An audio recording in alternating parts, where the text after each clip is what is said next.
The people who buy bunkers don't like the government or their neighbor knowing they've bought a bunker. Ron Hubbard, president of Atlas Survival Shelters, told NewsPulse Finance about his customers, video above. So when we sell somebody a shelter, most of the time, almost every time, we don't ask their name. That same discretion manifests in the preferred payment methods as well. I would say 90% of clients are just paying cash for the shelter, Hubbard said in an interview in northern Dallas, Texas. When pressed later, he said it's actually more like 100%. How exactly? Mainly wire transfers, Hubbard said at his facility in northern Dallas, Texas. Not checks because they don't want the government or the bank to be able to see they're buying a shelter. Hubbard is the type of character who continually gave us his cell phone to record 45-second videos of him in bunkers to send to potential clients. And each clip starts out, "Hi Cynthia. Hi Peggy. This one right here has the HVAC/plumbing/dishwasher/wine cooler you wanted, you know the door in YouTube star Jake Paul's mansion." Hubbard, a smooth self-promoted, told us unsolicited. "Yeah, I made that.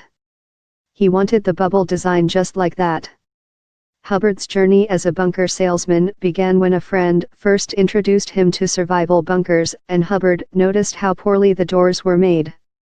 "A lot of other companies don't know what they're doing when it comes to air and water sealants for their structures," Hubbard said. "It's a major flaw. I thought I could do them better. Then I just thought I could make the entire survival kit and sell that."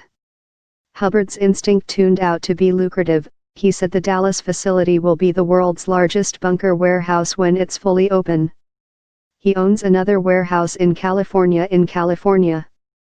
"You gotta keep in mind the average age of somebody buying a shelter is over 40, Hubbard noted. And people over 40 have savings. This means Atlas doesn't have to endlessly collect monthly receivables on each bunker for 15 to 30 years like a house. Most bunkers are paid for upfront and in full, making Atlas Survival Shelters an extremely liquid company. At the end of the day, the customer is buying one of these bunkers to prepare for a disaster. Part of that preparation often involves keeping one's name and location hidden from plain view. If your name is Bob and you're from Ohio, we'll actually invoice you as Bob in Ohio, Hubbard explained, and we'll ship it to the Walmart in your town because we don't actually want your address where the shelter's going. And this is exactly how people want the transaction to occur, given that they are regularly very afraid of their neighbors knowing they have a shelter with food and supplies. Hubbard told NewsPulse Finance that on average Atlas Survival Shelters sells at least one bunker or shelter a day. At the $25,000 price point, that translates to roughly $9 million per year in revenue.